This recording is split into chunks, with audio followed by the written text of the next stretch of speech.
Muy buenos días, amada Iglesia Hispana Antioquía. Hoy es el día martes 12 de enero. Vamos a ver la palabra en un libro nuevo, el Evangelio de Mateo. Vamos a ver el capítulo 1, versículos 1 al 17.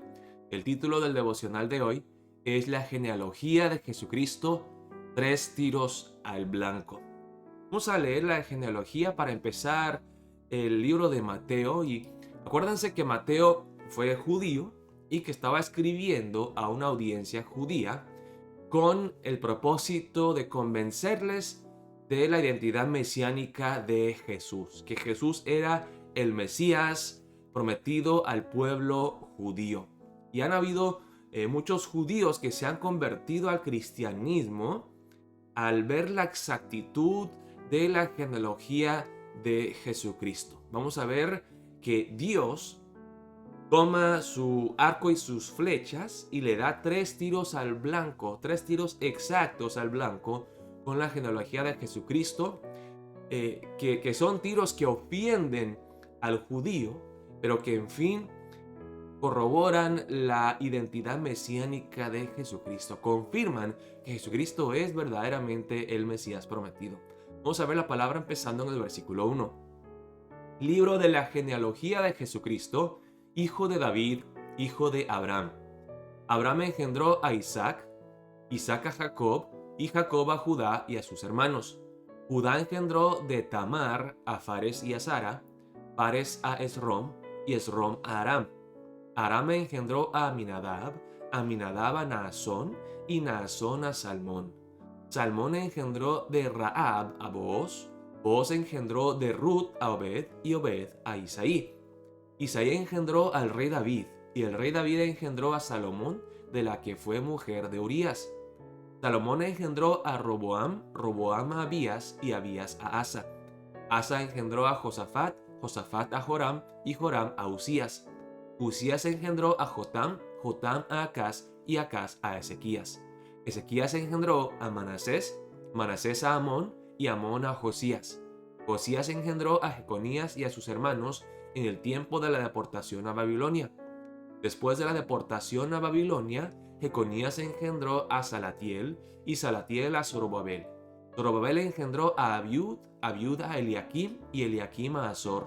Azor engendró a Sadoc, Sadoc a Akim, y Akim a Eliud. Eliud engendró a Eleazar, Eleazar a Matán, Matán a Jacob, y Jacob engendró a José, marido de María, de la cual nació Jesús, llamado el Cristo. De manera que todas las generaciones desde Abraham hasta David son 14, desde David hasta la deportación a Babilonia, 14, y desde la deportación a Babilonia hasta Cristo, 14. Ok, ¿por qué empezar con una genealogía? Porque para los judíos la genealogía era muy importante. ¿Cuáles son tus antepasados? ¿De quién eres descendiente?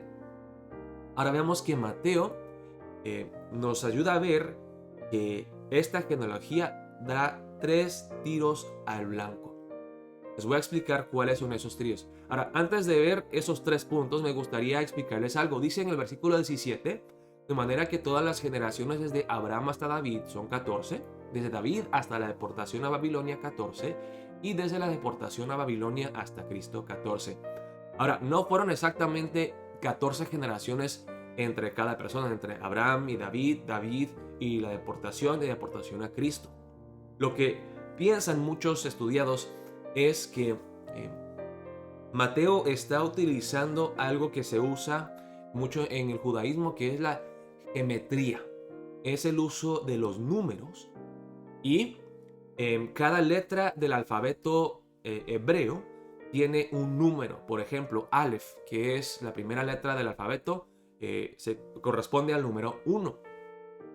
Y consiguiente, Vav, que es de David, la V en hebreo, tiene un número y entonces consiguientemente. Ahora, si se suman los números de la palabra David,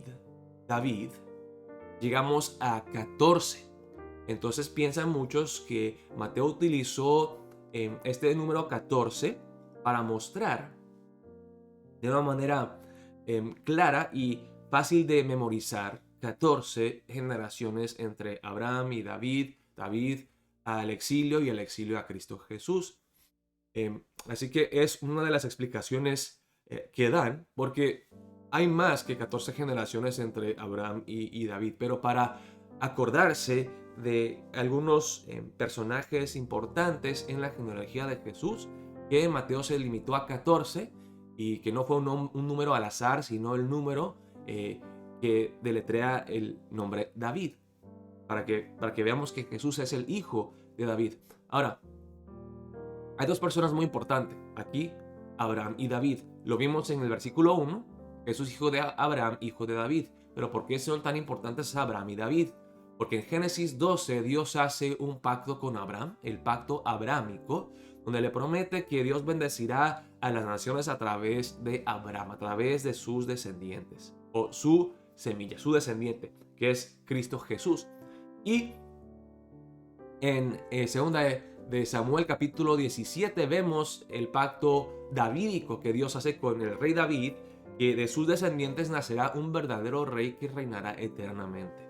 Entonces aquí Mateo le muestra a los judíos que Jesús cumple el pacto abrahámico, que Jesús cumple el pacto davídico. ¿Ok?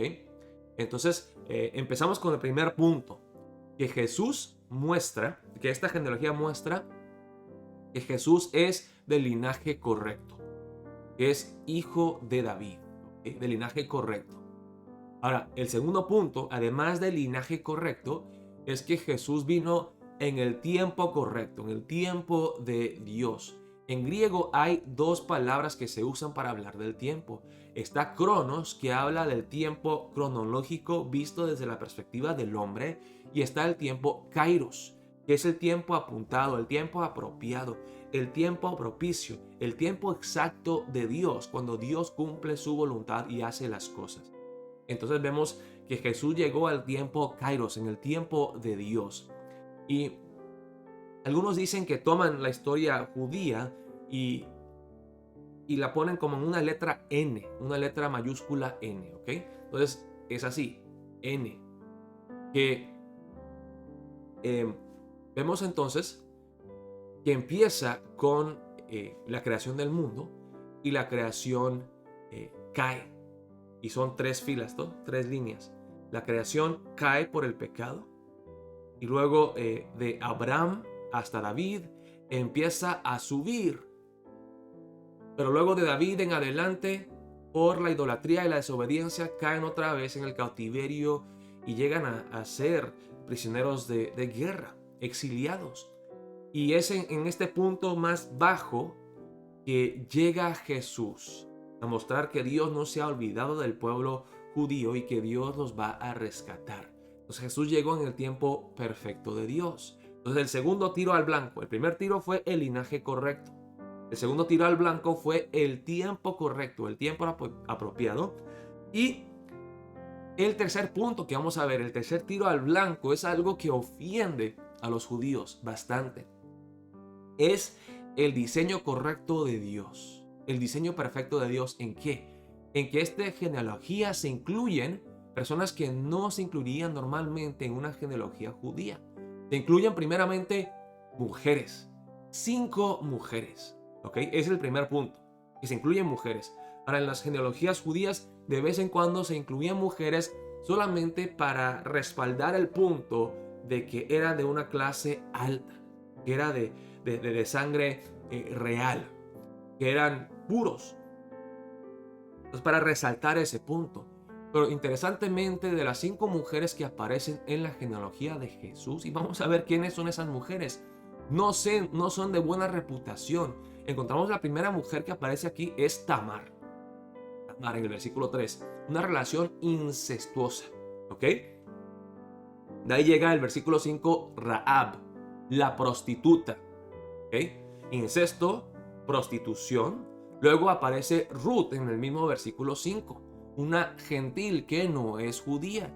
Entonces, en vez de mostrar la pureza de Jesús, muestra que él tiene sangre gentil y que además hay muchas mujeres pecadoras. Después, no aparece su nombre, pero se hace mención aquí en el versículo 6. El rey David engendró a Salomón de la que fue mujer de Urías. En fin, su nombre es Betsabé. ¿ok? Entonces encontramos la cuarta mujer, quizá aquí no de nombre, pero se habla de ella. Y luego la última mujer que aparece en esta genealogía es al final María, marido de José. 5 mujeres. ¿Por qué se incluyeron las mujeres? Para mostrarle al mundo que Jesús vino como Mesías para todo el mundo. Para las mujeres, para los pecadores, prostitutas, relaciones de incesto. Jesús vino para los gentiles también. Jesús vino para las mujeres, para los gentiles, para los pecadores. Jesús es el Mesías prometido. Y como vemos en Génesis capítulo 12, que la salvación siempre desde el principio era para todas las naciones, no exclusivamente para los judíos. Nos vemos 3 tiros al blanco. Y Dios no usó una pistola, me imagino que usó un arco y una flecha para mostrarnos claramente, con exactitud, que Jesús es el Mesías prometido. Démosle gloria a Dios, hermanos, por esta genealogía, que toda la palabra de Dios es inspirada y es útil para educarnos, para enseñarnos, para conmovernos, para darnos convicción de nuestra fe. Démosle las gracias a Dios por esta genealogía y que el glorioso evangelio de Cristo Jesús es para todos, los gentiles, mujeres, pecadores, que Cristo es un Salvador glorioso, que su salvación es eficaz para todos aquellos que vienen a Él en fe. Empecemos el día de hoy dándole las gracias a Dios y orando. Oh Dios, ayúdame a escudriñar tu palabra y a entenderla, a ver cosas maravillosas en tu palabra, que fortalecen mi fe, que alimentan mi vida espiritual. Y yo tengo convicción plena en ti, oh Cristo Jesús, que tú eres mi Salvador, que tú eres eficaz, que tu salvación es eficaz para salvarme. Me glorío en ti, reposo en ti, descanso en ti. Dios los bendiga, hermanos y hermanas. Estaremos viéndonos hoy en la noche a las 7:30 de la noche en la iglesia para nuestro culto presencial. Dios los bendiga.